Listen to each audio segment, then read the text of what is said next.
ingingo nyamukuru z'ishishirwa twatanze kuko abo twahaye izo nyigisho ari abasanzwe barongoye amakoperative bari mu nzego z'amakoperative sangwe yo ku mitumba hamwe na vaso.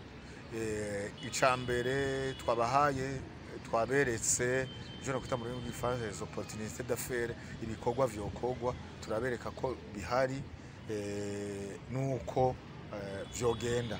Hanyuma turabereka n'itandukaniro ya koperative na association hamwe n'ayandi masosiyete yoshobora kubaho kugira babimenye, kubera aho benshi bari barongoye amakoperative. Duca turabereka n'ukuntu koperative zotunganywa kugira zigende neza, kwari ukubwira ko tubaha akarangamutima k'amakoperative bamenye itandukaniro, bamenye uko bagiye kuyakora, kuko igihugu cacu cabishize imbere, kuko biri mu iterambere rirama, kugira abarundi bose biteza imbere. N'akarangamutima k'amakoperative twakaberetse.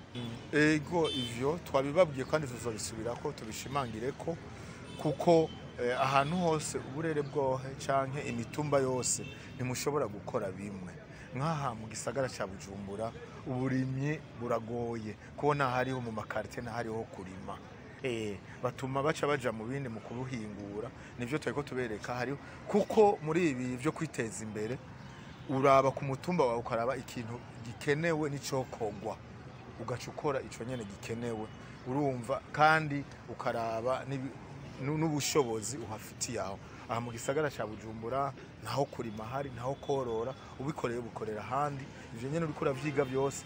Hari ibindi bintu vyo gukora ngaha, kuko ngaha usanga ari ahantu ho gutanga ibindi bintu biza bijako les services mu rurimi rw'igifaransa n'ibindi bitandukanye. Ego ivyo twabiberese kugira barabe n'imigambi yabo bayitunganye bavyisunze. Koperative ni shirahamwe rusangi irondera iterambere rusangi.